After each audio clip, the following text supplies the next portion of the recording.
This is the panel on all panels, also called How to Win at Public Speaking, because I am competitive. And so I have invited two ultimate winners of public speaking, in my opinion, and in many others, to come talk to us today and answer our questions ahead of conference season about how you make the best of the time that you have to teach your colleagues or communicate with them about the topics in which you're an expert. So first we have Femi Redwood, who is currently a host and managing producer of podcasts at Odyssey's New York City news stations. Femi is not afraid to ask tough questions or have uncomfortable conversations that lead to teachable moments, which we love. As co-chair of NABJ's LGBTQ plus task force and a board member of NLGJA, the Association of LGBTQ Journalists. She teaches journalists how to cover the LGBTQ plus community, which in turn helps readers and listeners trust journalists with their stories. Priska Neely is the managing editor of the Gulf States Newsroom, which is a collaboration between NPR and member stations in Alabama, Louisiana, and Mississippi. She tragically left California and me to take on that role, but I'm very excited that she is doing the great work she's doing. She was recently named the 2022 Editor of the Year by the Public Media Journalists Association, and she's a frequent moderator and panelist on discussions regarding maternal health and journalism careers. And I'm so excited. Thank you both for being here. Thanks for having me. Okay, so we're gonna jump right in. And as you both know, I want this to be a conversation. So please feel free to ask yourselves or me questions. Also, to introduce myself, my name is Sonali Kohli. I'm a senior recruiter at URL Media. I have been covering education, youth movements, and breaking news for most of my career.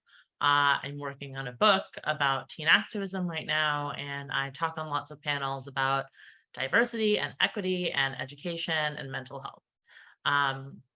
So very excited to meet you all. Okay, let's jump in. So let's start with Priska. What is your relationship to public speaking? Are you a natural? Did you have to learn to love it? Tell us about your relationship with it. Well, I grew up in as a pastor's kid, as a in a family where I was doing stuff on stage at church a lot.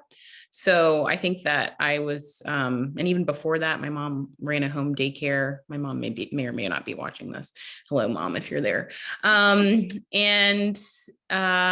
So we were very presenting. My mom is very presenty. So it was something kind of in a dramatic fashion that I was pretty comfortable with. And but I was kind of afraid of talking to people, like the interviewing people side of it scared me a little bit more. So that's something that I had to get on the right track with as a journalist. But I had always felt a little bit more comfortable with like the performative side of public speaking, and just like I'm doing a monologue, like I'm in a play of my own making. But yeah. Who needs to talk to other people when you can just talk at them? I spent a lot of time alone as a child. Anyway. Well, great. Amy, what about you? What's your relationship to public speaking?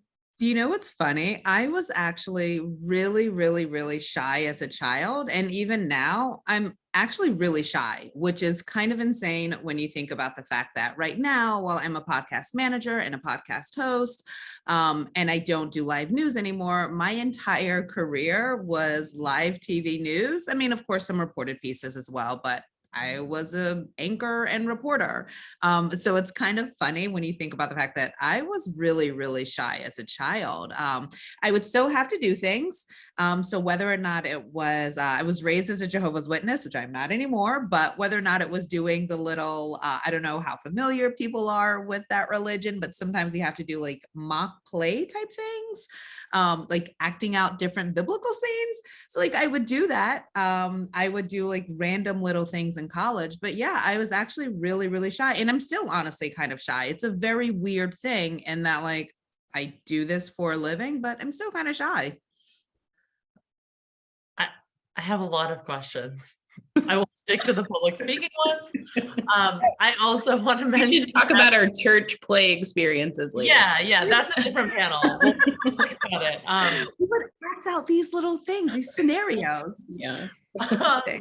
Also, to everyone listening, please drop your questions in the Q&A, and at the end of toward the end, in about half an hour, we'll start taking audience questions. So drop your questions in there as they come to you, and we'll try to get to as many as we can. So Femi, you said that you're really shy. Other than those plays, like as you grew up, what do you do now? Like what helps you with public speaking? What has made you better or more comfortable?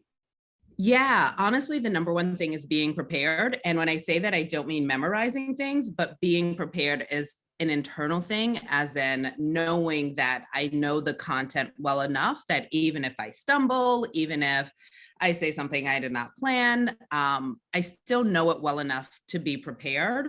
And that's just a matter of self-confidence, just being confident that like, you know this. Yeah, that's a great point. One question I have is, and I think that a lot of people have, because it's conference season, right? There's a lot of conferences coming up. It's summer, whether they're virtual or in person. You see these speaker lists, and I think that sometimes there's a question of like, how did these people get on this list? Like, how did this happen?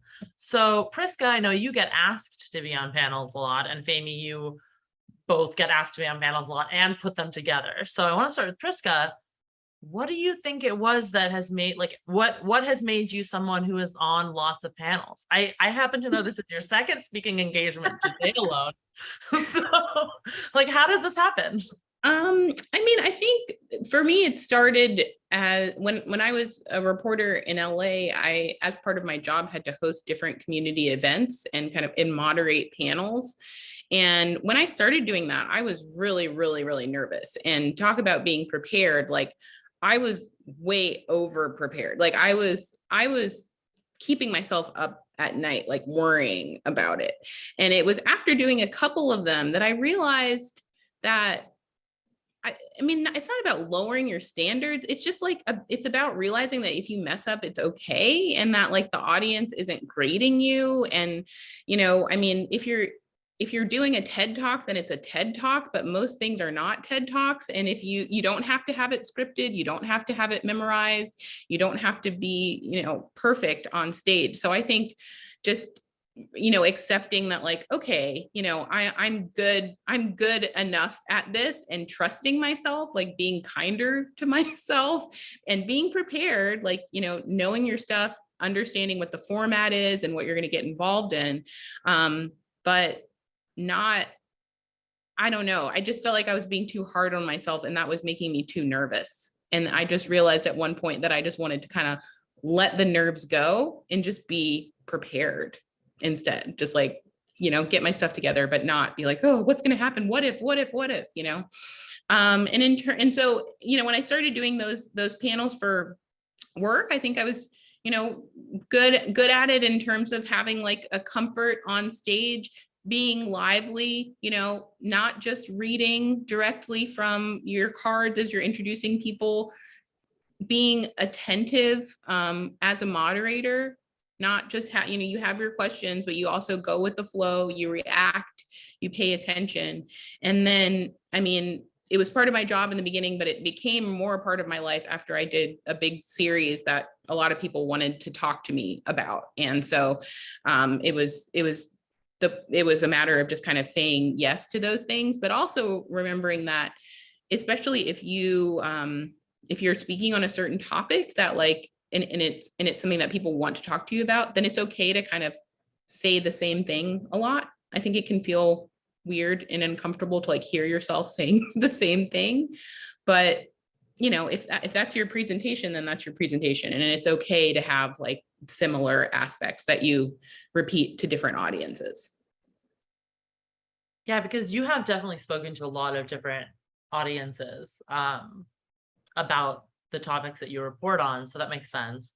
And you mentioned that there was a really big series that came out that led to you being asked to speak. That was a couple of years ago, although you have done a lot of work on it since then. But you still speak a lot and you speak about different things. Now, how do you, when you get speaking engagements, is it people usually reaching out to you? In this case, it was me texting you saying, Priska, please. Yeah, I don't know. You meet someone in a journalism fellowship 4 years ago, and then you plot it out. Yeah, I mean, I also so yeah, I did this series on like maternal and infant mortality like 4 years ago, and I still sometimes get asked to talk about that. And so I think sometimes you can establish yourself as an expert in a certain topic area. And that was something that I did also because I was like tweeting about it a lot. I mean, it just became sort of part of my identity for a period of time in talking about that issue. Now, because I'm a manager and because I am honestly a unusual person in being a young Black woman manager who really likes leadership and likes talking about management. So I feel like I just have a niche there, but I often tell people like, I really like speaking to college classes. I really like talking to young professionals. I really like giving advice on how to carve out a career in journalism. And sometimes when, I talk to a source who's a professor or something, I'll just mention that. And people know people and people mention it. So I've had, colleagues who will invite me to, colleagues who teach a class who invite me to talk to their class, or I don't know. I mean, I don't know how it happens. That's an interesting question, but I think just answered it. So. being good and confidence like breeds being good at it, like to what Femi was saying earlier. And then if you like it, then tell people that you like it and that you're open to doing it. That's great. Femi, on the other side of that, you plan a lot of, we met because I was on a panel that you were planning. So how do you find people, and what should people know? You know what? Putting together a panel is so similar to booking someone for either a news story or some type of media project, where honestly, a lot of it is availability. And I don't mean like who is available, but I don't know how many times I've tried to put together a panel and I reach out to someone, I don't hear back from them in a week, so I move on, and then a week later someone contacts me and says, oh, I didn't see this. So I say all that to say so many people miss out on amazing opportunities because they're just not checking their email or the email account that's attached to wherever, whether or not it's Twitter or their website, is just outdated. So that's like my first thing is just like, if you were interested in being on a panel and or talking to the media in whatever capacity, be available because there's deadlines. And I think sometimes people don't realize how often these things come together at last minute. They're not necessarily planned like months or weeks in advance. Like I'm literally right now looking for someone to talk on a panel that I'm moderating for NABJ / NAHJ's convention because someone dropped out. And so literally the first person that gets back to me, they're on this panel that is also qualified. So that's one of the things that's super important to me in terms of booking, but also just like knowing your stuff, but also having it out there. You can be the most brilliant expert on whatever topic, but if I don't know that, then I can't book you. So whether or not that's you're tweeting about these subjects, you are involved in whatever groups are similar to these subjects, but like you have to be discoverable in the same way that like when you open up Apple Podcasts and you're looking for a podcast or all of these discoverable podcasts, I think people should think about themselves in that same way, and that like we need to find you. And there's so much junk out there. Help us find you. That makes it easier. Yeah. And I think as storytellers, sometimes we feel really uncomfortable putting ourselves out there like that because it's not about me. I made my first website for the first time last year, and I put like a speaker tab in there, and I felt so uncomfortable doing it. I was like, I don't know, I'm not an expert. But I did get some speaking engagements off of that. And I have felt a little bit more and more comfortable as like, yeah, I can talk about these things. Like it is probably useful. But sorry, yeah. you're going to say something. Go ahead. No. I was gonna say that's literally exactly it. It's the same thing where, now I'm in this role where I'm still a journalist, but in more of this hosting capacity. And literally my company will say things like, put yourself out there. And it is a weird and uncomfortable thing as a journalist, because we've been taught for so long to not talk about ourselves. But at the end of the day, what a lot of people have to remember is you have valuable information. You have an amazing story that people want to know about. The only way that they will is if you kind of brag about yourself, which is weird because we were told not to ever do that. Yeah, totally. Yeah, I was just gonna say, this is a separate thing that I could go on a rant about, but just, thinking about it in terms of amplifying the story, like if you do some reporting that you're really proud of, you don't have to say, here's my latest. You can tell the story through your Twitter thread, like write the Twitter thread or whatever it is, as if it's another, you're telling the story on a different platform. And those are the threads that you see go viral. I mean, people want to read the story. You don't have to say, I did this, here's my latest. You can tell the story wherever. And that's a way to show that you are doing that and people can reference that work. I think also being part of associations, whether, Education Writers Association, NAB, there's an association for everything, right? So if you are doing that and you can even, mention to organizers of that you're willing to moderate on a certain topic. I think when I was kind of in my earlier days, it was because I had kind of a niche beat of covering early childhood issues that I was asked to moderate a panel about preschools. You know what I mean? Like, so if you are involved in an association in that way, but even, I tweet about the fact that I'm public speaking. So, I'll be like, hey, I spoke to this class today. Hey, I did this thing. I share that. And it's not bragging. It's not whatever. It's the same as sharing other stuff that you do. So I think some of the times I've been invited to speak to classes, it's been because I've tweeted that I've spoken to classes. And people are like, oh, she does that apparently. And then they DM me and they ask me to do that.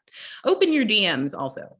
I was gonna say, open your Twitter DMs. I know that most of them are, if your inbox is like me, not necessary or pleasant to read, but like look at your message requests. Sometimes they're really useful. Look at your LinkedIn messages, and your message requests. I know, again, a lot of clutter, but once in a while, you're gonna get a gem. I reached out to people on LinkedIn. And to Priska's point, I've also contacted organizers. A lot of conferences will have at some point before their conference a form you can fill out or an email you can send panel pitches to. So if there's something that you either want to see or want to be on, you should tell them. Especially if you're a member, those things are for you, right? So one thing I'd like to do, the very journalist thing of give me an example. So Femi, I would love to know an example of a panel or a speaking situation that you were a part of that was ideal, everything was great, and what were the elements that made it that way? And then Priska, same question.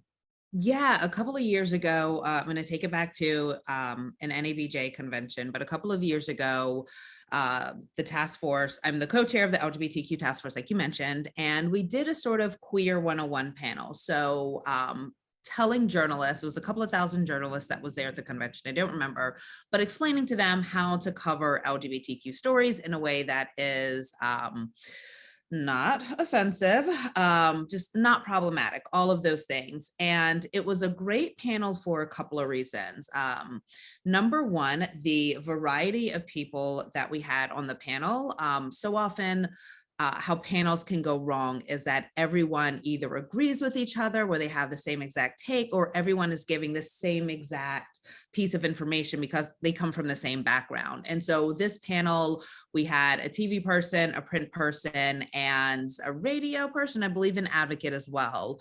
And so everyone's perspective was a little bit different. And it's sort of like when you think about storytelling, for example, there's always that point of tension, the point of conflict in any amount of storytelling, whether or not it is a 2-minute news video or a 30-minute true crime podcast. There's that tension point. And because there was such a difference of opinions, there were those tension points. And I don't mean arguing, anything like that, because there was certainly no arguing or anything like that, but the differing of opinions is what made it interesting. And then the crowd responded to that. And so when you have a crowd that's responding to what you're doing, it's almost like you're feeding off of their energy in the same way that they're feeding off of your energy.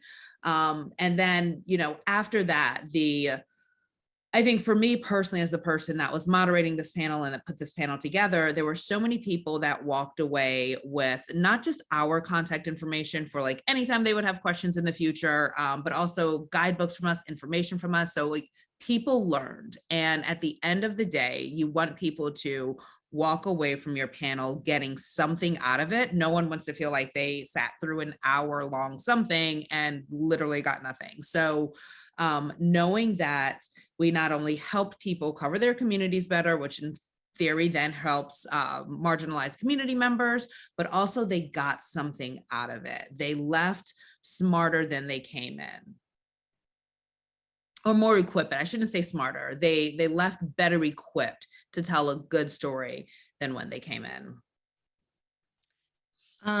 Yeah, I used to work as a producer for a live call-in talk show, so I'm like biased and love that format. I think some of my favorite ones are ones that are really like driven by the audience, or maybe questions are solicited ahead of time, or if you're in the same room and you can have like cards passed up throughout so that the audience can guide the conversation. But I think in the Zoom times, what has been best is like when there's a clear focus, when there's a clear role for each of the panelists that's laid out, and when there's just like a lot of clarity but not over preparation, because I don't like meetings about meeting. She says on a panel about panels.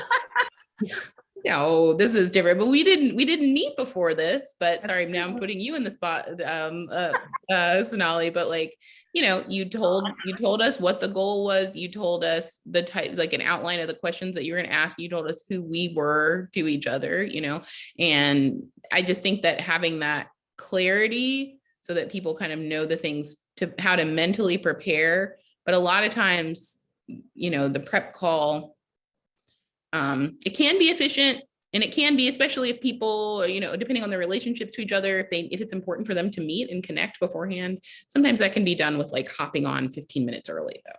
So. Yeah, we did it 10 minutes early and we did the whole email thing. So that, thank you. I'm going to take that as a compliment. Is there an example of, Priska, for you, a time that there was, this can also be a speaking engagement, because I know you've done things that are just speaking and not panels, but a time that either a panel or a speaking engagement went really well, one that you remember?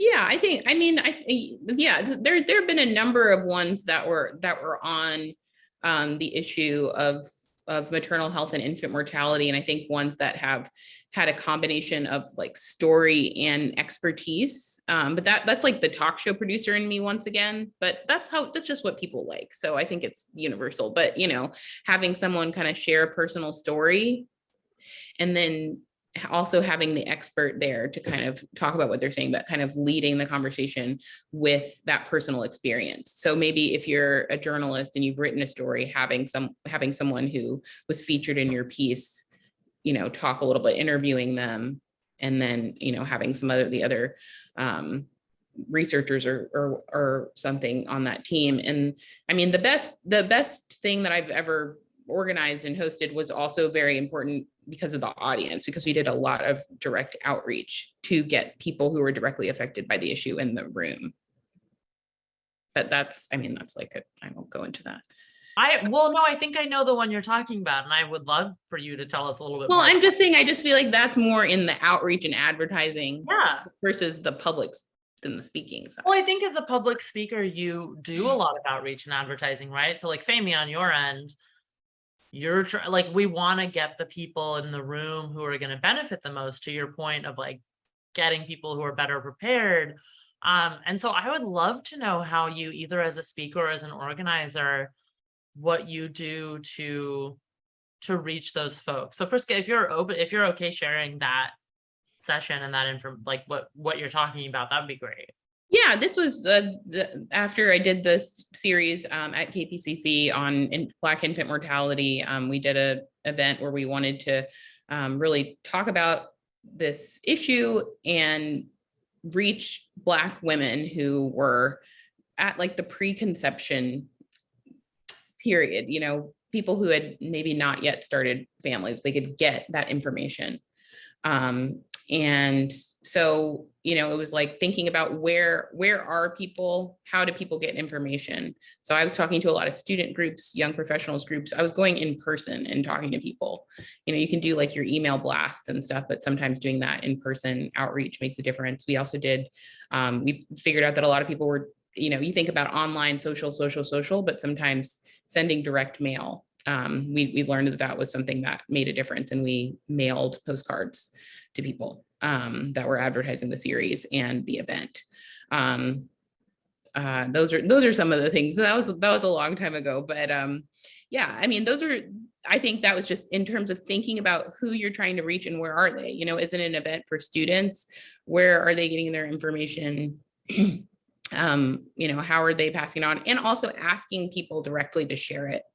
I think sometimes this comes up with a lot of things, like even with hiring, like people can retweet your thing all they want, but it's like you ask someone, hey, can you share this? And then it really makes a difference, like when you ask them directly. Yeah, I remember that event. I remember how excited you were when it happened at how well it went and who was in the room and how beneficial it seemed. So I'm glad that you're able to talk about it. Femi, anything to add on that, on how to kind of attract the audience you're looking for and who you think will benefit most from the conversation? Yeah, I will say not so much attracting the audience, but I want to go back to basically what you just said. So I look at everything almost through a lens of as a storyteller, because I think whether or not it's a panel, a podcast, a news article, it's all telling a story. And one of the things that I learned years ago from a mentor was let those who are closest to the story tell it. And I always use that when even putting together panels. So not just who's going to be in the audience, but who is going to be on the panel by who is most close to the story. And so, for example, going back to the panel, I did a lot of my panels about LGBTQ things. I'm not going to have people that aren't LGBTQ on the panel. And how many panels have we gone to where people that are nowhere connected to the subject are either speaking on the panel or they're in the room? So yeah, it's just that guiding light of let those who are closest to the story tell it. And so that's the same whether or not they are on your panel or in the audience. Who is closest to the subject? Yeah, absolutely. Did you also on prep calls, yay or nay? I feel like Priska has weighed in. How do you feel about prep calls? How much, what is, as the person who organizes lots of panels, what is your prep? What works best preparation wise? It depends on, that's knowing your panelists. It depends on who they are. If they are someone who is new, I'm going to do a prep call because they're going to be nervous. And of course they're going to be nervous. Who wouldn't be nervous for their first time? But if there's someone, you know, like my co-chair, Travell Anderson, for example, I will never do a prep call with them because they are an expert in anything they do. So honestly, it just kind of depends. One thing is you don't want to, it's, you know, like was been talked about a couple of times, you don't want to over prepare where it just feels synthetic, and an audience can feel that. An audience can tell when it just feels fake or not natural. And that's why I think it's so important to be clear, you know, just to be clear in the roles. Like, and if you do have someone who doesn't understand, how is this going to work? Like, set it out for them. You're going to be on a stool, wear a long skirt. Like, I don't know, just take away like all of the factors, you know, and let them know exactly, you know, we want it to be conversational. We want to go back and forth. There may be times where I pop in to clarify something, just let them know what to expect. And then that's really going to help, just because sometimes there are prep calls where I feel like if you're organizing a prep call, just be clear on the goals. What's the desired outcome so you can use that time most efficiently? Do you want to meet everyone and just establish that you're on the same page? Do you want to like figure out who wants to take what side of an issue so you're not repeating it. Like, just clarify your goal. And if you are talking with people who all speak regularly, then ask yourself, do you need it? Because sometimes I'm on prep calls where we have like an amazing conversation and I'm like, I wish this was it. Like, because it was very organic. And I'm like, well, I wish this was just the thing now. I wish everyone could hear what we're talking about. Right. Can I say one quick thing really quickly? I love what you just said about, wear a long skirt. On the flip side of that, if you are new on a panel, don't be afraid to ask questions. I think sometimes like we're afraid of asking things because we don't want to be perceived as stupid, or you don't want the moderator to regret asking you. But like, if you're not sure, ask a question. It's like, ask a question. Because there's so many different formats, especially if there is audience participation involved. And in the Zoom world, are we doing the Q&A? Are we doing the chat? Is it a webinar? Is it a thing where everyone can see you? Is it, just getting clarifying all those things.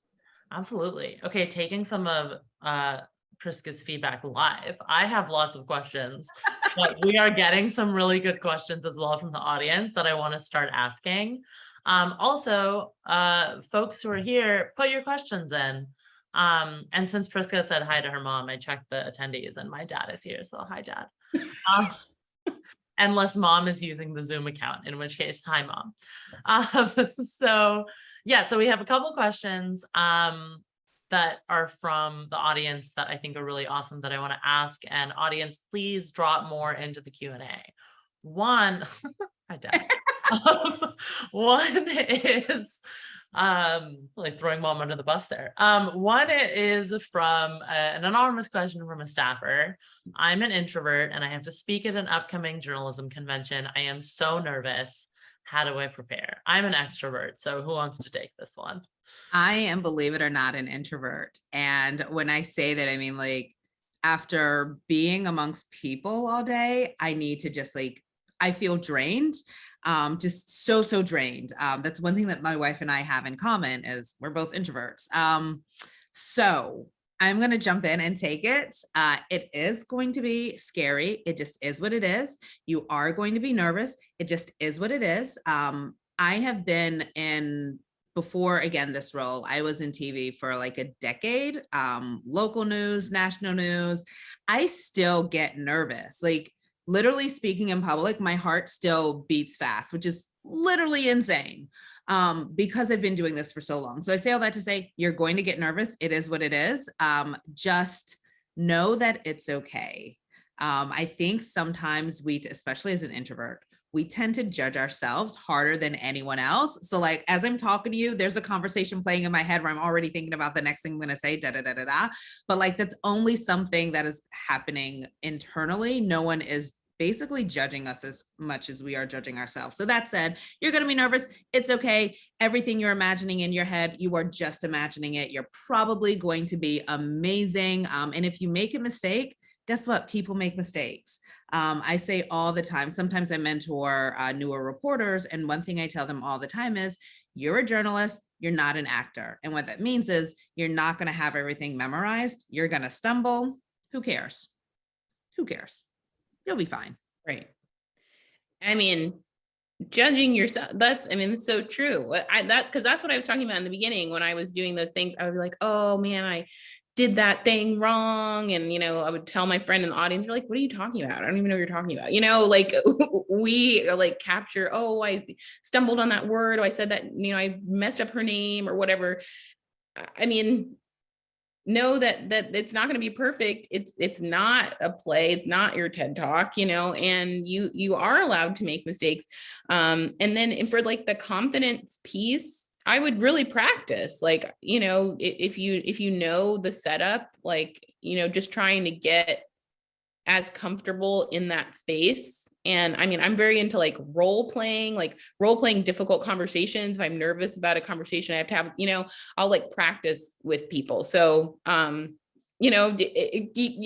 kind of imagining yourself in that room and just, hi, my name's Priska Neely. I've been doing this for, just kind of, I don't know, just kind of getting comfortable imagining. For me, imagining what it's going to be like is really helpful. And another thing is, I think we spend a lot of time like worrying about things that may seem scary.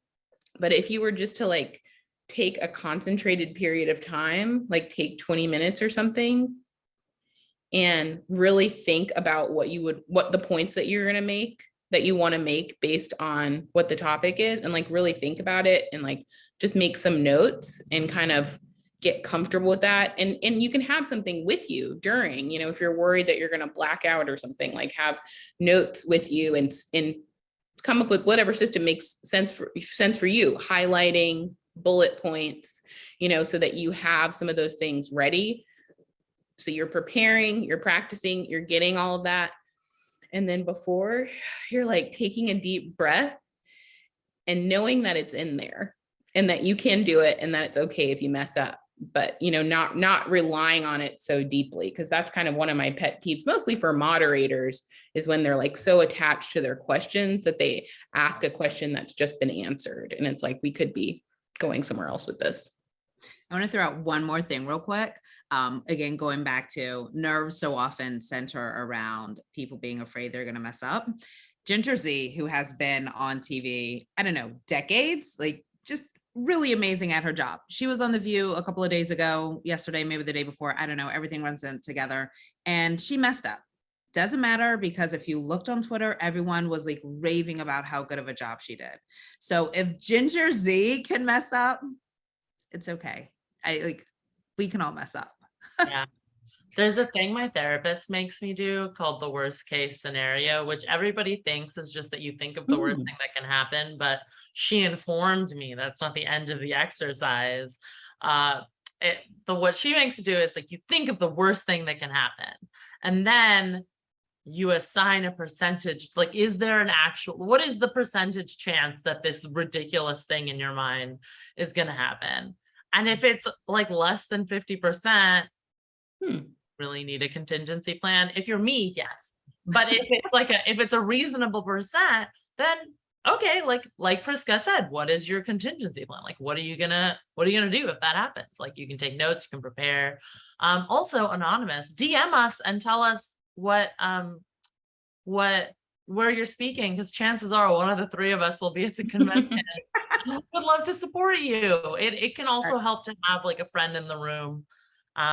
I was on a panel 30 minutes after the Supreme Court decision on Roe v. Wade came out, and it was rough to have to speak, and it really helped that one of my close friends was there and gave me a really big hug before, and that I had a familiar face to like look at and keep me grounded.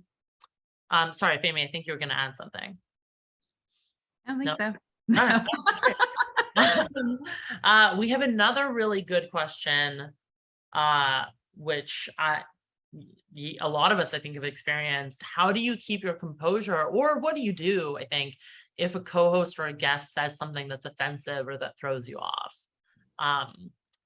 One thing I will say is my personal, and people who organize panels know this about me at this point, but my personal rule is that I will not be the only woman or non-man of color on a panel. There needs to be at least one other woman of color or binary or non-binary person of color on the panel. And sometimes that helps because it signals to people that like there's more than one of us.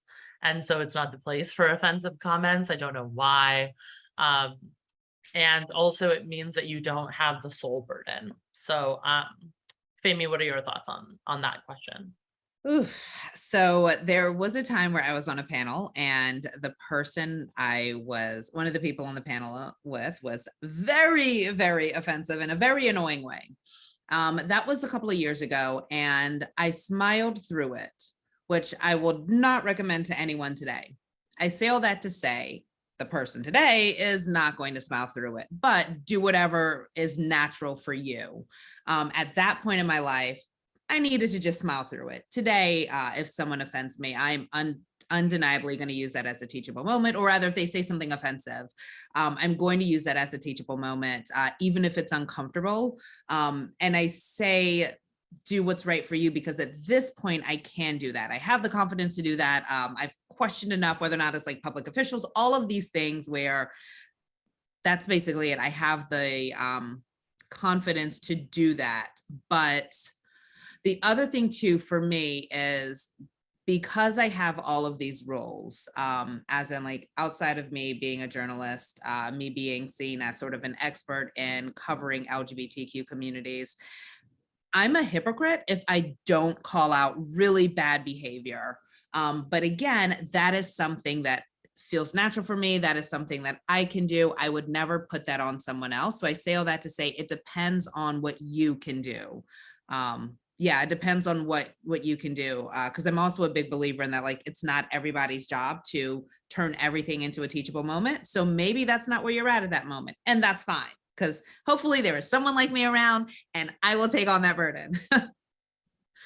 Yeah, I have a moment as a moderator where someone I think about still, where someone said something where I wish, that it could go back and just kind of do, I think now, having had that experience, I have like language in my head if I'm moderating for how to interrupt, like, hey, I'm going to stop you there.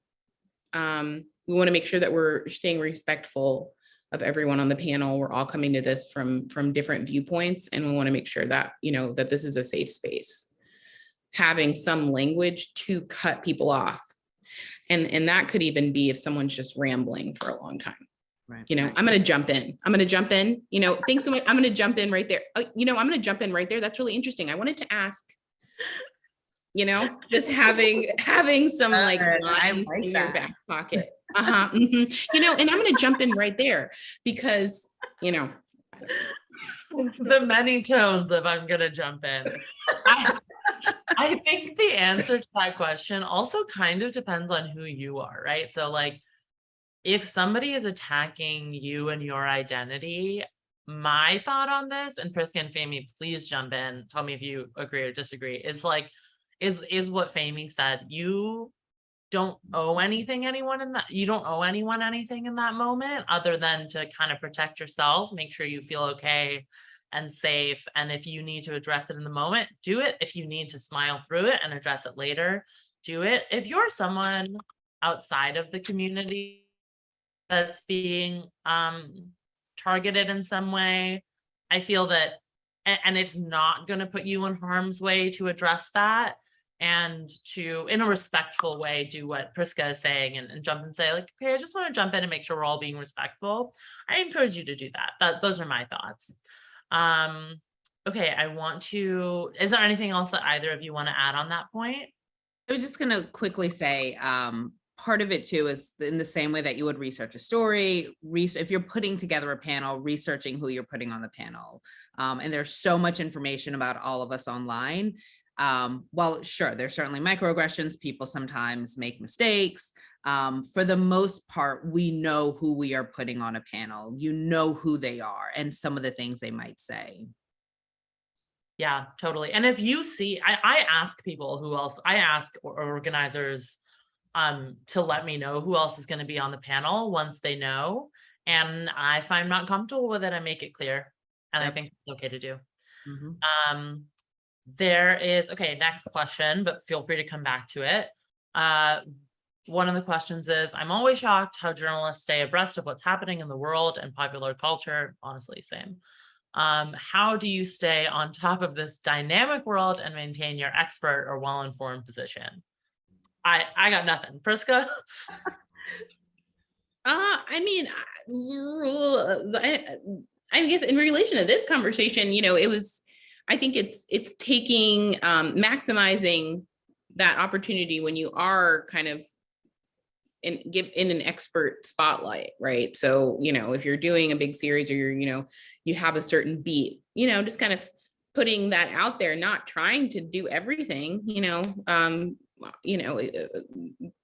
if you've got a thing though, don't be afraid to talk about it or ask questions about it or kind of go over it. Like there are a lot of different things that I could talk about. And that's something that when people ask me to speak to college classes, Sometimes they'll like see investigative journalism on my resume and they're like, we want to talk to you about investigative journalism. I'm like, I don't really want to talk about that. I talk about how to get a job, because that's what I like to talk about. And I feel like every journalism class I've talked to is like very shocked by everything that I've told them, which I feel like is very basic information. So I'm just like, this is what I talk about. That's what I talk about. And I know that I don't need to prepare for that.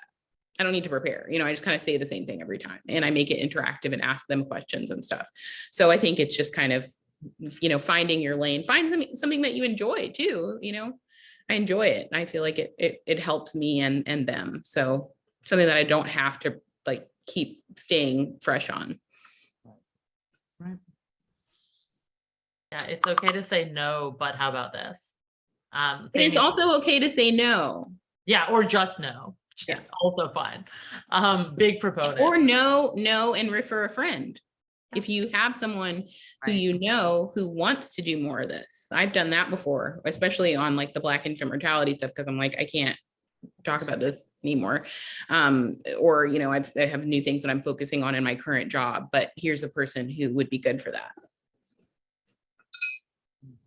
Yeah, Femi, what are your thoughts on that? Like, how do you stay on top of everything if you do? I think it's a matter of, because I'm just kind of interested in this stuff.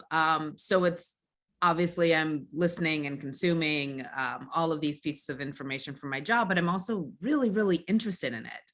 I'm really, really interested in what is happening with the Black community, because I am Black. I'm really interested in what is happening with queer folks, because I am queer. So yeah, I'm just interested in it. Great. Yeah, like keep on top of what you're interested in. You don't have to know everything.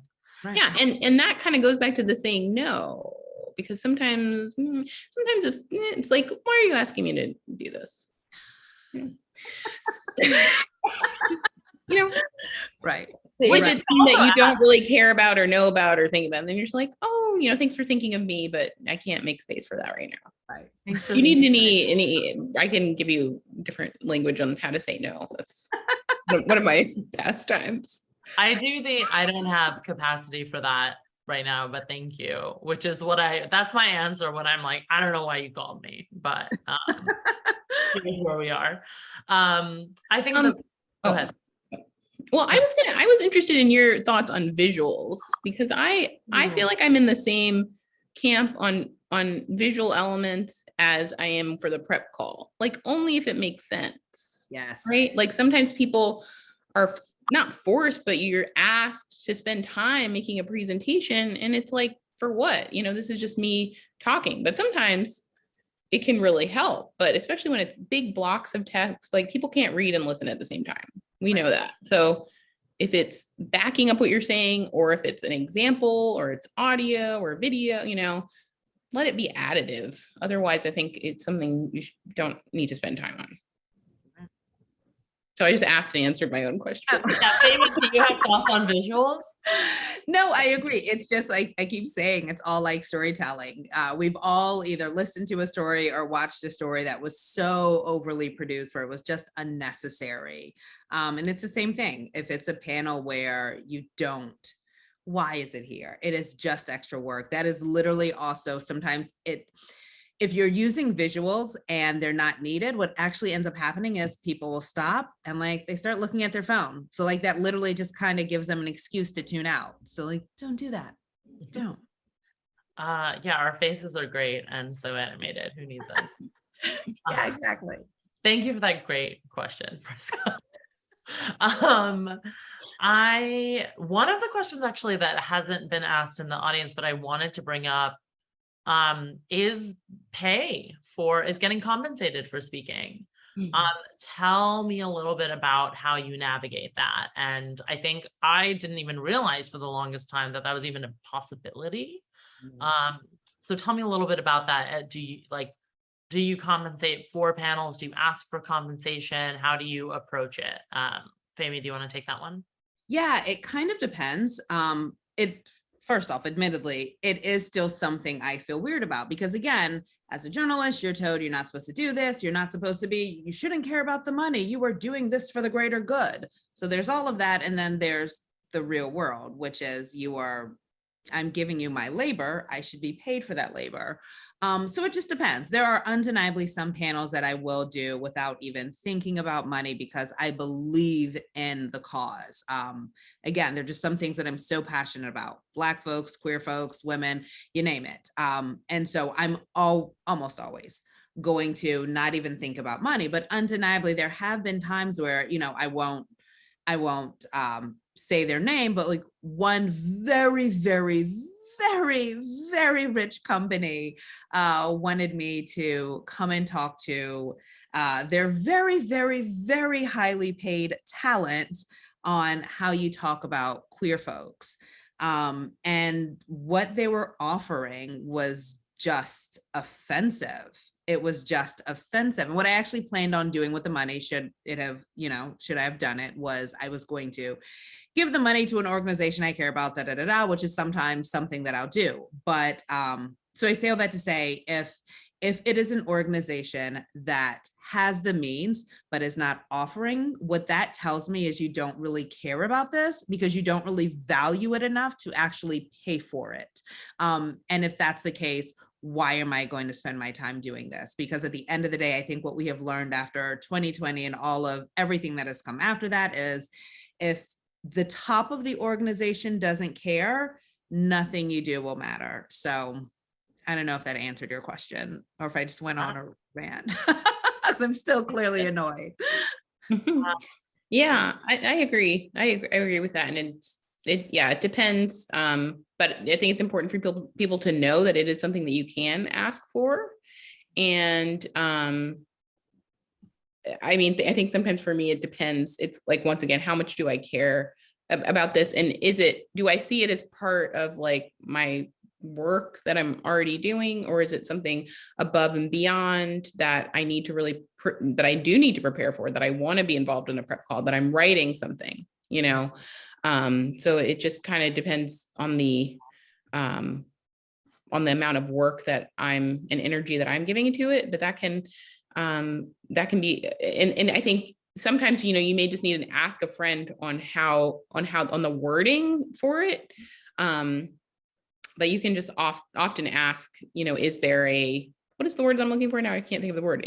Is this role, I have literally asked Priska for the language. I know, I told you this, and now I can't think of what the word is. I think it was, is this a compensated speaking engagement, or is there compensation or is there an honorarium? Honorary, that's the word that I'm looking for, honorary. Yeah. So I'll ask it that way because once Priska told me to ask it that way, so. Do you know what it is? And this is why it's also so important to have people within this field, this industry that you can go to, because the person who told me about that was Travell. Had it not been for my co-chair, I would not have even known. And they literally gave me language that was like, this is what you say, da da da da da. Travell and I also may have spoken about this. Okay, I want to take maybe one or two more questions. You both answered this a little bit, but I want to just give space to, if you have anything to add, which is, you talked about like social media and LinkedIn and the benefit of telling the story there. Do you think it's imperative in order to be a successful public speaker to also have a presence on social media and LinkedIn, or can you do one without the other? Femi, what are your thoughts? I will say, when I am telling my producers to find a guest, I always say, look and see what's out there. Look and see what they've done on YouTube. I want to hear them because I need to know, are you going to vibe with this piece? For example, if all of the voices in this story talk really, really fast and you're someone who talks really slow, you are going to, and I'm talking that slow too, explain this, but you're going to drag like the piece, the tone isn't going to work. So I understand wanting to be like relatively private, but undeniably people need to find you. And the easiest way for people to find you is on social. The freest way is on social. Then you don't have to pay for a website. That's true. Is anything to add? Yeah, just, I think it's part of that confident, and if you like it, and part of believing in yourself and getting more confident is just like sharing this thing that you've done, And so I think that it is part of that. But I also think LinkedIn is like really hot right now. I don't know. I love LinkedIn. I don't know why people Everyone's don't posting on LinkedIn. I posted on LinkedIn about this panel for the first time in maybe. I shared I it. shared it. I shared it. Go ahead. There's this question in here. Sorry. Go for it. No, you were gonna moderate. Go for it. This Like, is my next question, but go ahead, I just Priska. thought it was an interesting question. Go. Tell us the question. If you're on a panel yourself, how can you check yourself and make sure you're not the only one taking up the conversation, and vice versa? How do you include yourself so you talk enough? I thought this was interesting just because one point that I wanted to make was like in terms of understanding your role, like if you're the moderator, you know, I've seen panels where someone's moderating who clearly wants to be on the panel and could be on the panel, right? And so I feel like you either have to say, can I be on the panel and not moderate? Or you have to accept your role as a moderator, because I've seen people who just kind of like insert themselves a little bit too much. I think part of being a good moderator is telling some of those stories to weave things together, but you're ultimately asking the other people questions. You're not just sharing your own thing. And I guess you shouldn't do what I'm doing, which is trying to moderate a panel. But yeah, not being, you know, I mean, I think especially, you know, typically, you know, men will feel more comfortable jumping in and taking over and dominating a conversation. So I think if you are a moderator, kind of being aware of that, being like, I'm gonna hop in, you know, having those things so that you can mitigate that, but also knowing that your points are valid and you're not taking up too much space. But as a moderator, I'm usually paying attention, like, oh, 1, 2, 3, haven't heard from them in a while. I need to get to them on my next question. And I feel like that's a good part of keeping that balance. Yeah, totally. It shouldn't be on you as the panelist, other than to speak up and not feel shy about saying whatever you think you need to say. Yeah, the moderator, in my opinion, should be asking a question and then asking a specific person to answer that question, unless the panelist takes over as moderator, in which case rules are out the window. Because we're friends, everyone. Yeah, it's I'm fine. not usually like this. We have 1 minute left, and I'm sorry that we can answer everyone's questions, but thank you all for being here. But Femi, do you have anything to add to what Priska said? Oh God. And now I feel the pressure's on. Wait, ask Priska and then come back to me. You have anything? She's just answered her own question. If you're on a panel yourself, how can you check yourself or make sure that you know you're included or talking up? If you have anything to add to that or anything else before we I was just going to say, it's interesting when I saw this question. I'm going to try and keep this very, very short, because that's something I think about a lot, because while I am an introvert and while I am shy, I do also like to talk. There's a whole lot of weirdness going on, but at the same time, I have to then question myself. Am I silencing myself or making myself small because that's what the world tells me I should do as a Black woman? So there's a whole bunch of like mental gymnastics doing their things in my head. So yeah, an interesting question. I don't know if I have an answer, except to say sometimes when I am moderating, I will also talk on the panel, but only because they did not book a TV person. And so I have to fill that role. No, and that's what I was saying. That's part of the good conversation, is like keeping it moving. But sometimes it's like, wait, was there a question? Who's talking? Is this a monologue? You know. And then, you know, and then we prepare and then we don't always, and then it's fun. I think it's more fun for the viewers when we're like real people, right? Can I just say, I am so excited. One of the panels I have to moderate, but I learned from you, Priska. I am so excited to say, let me just jump in here for a second. Ew, I love what you said.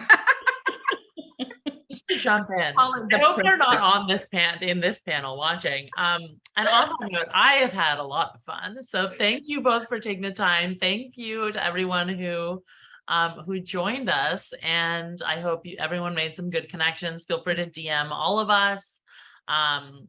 You can find our information in the event description, and we will hopefully see you soon at the next event. Thanks.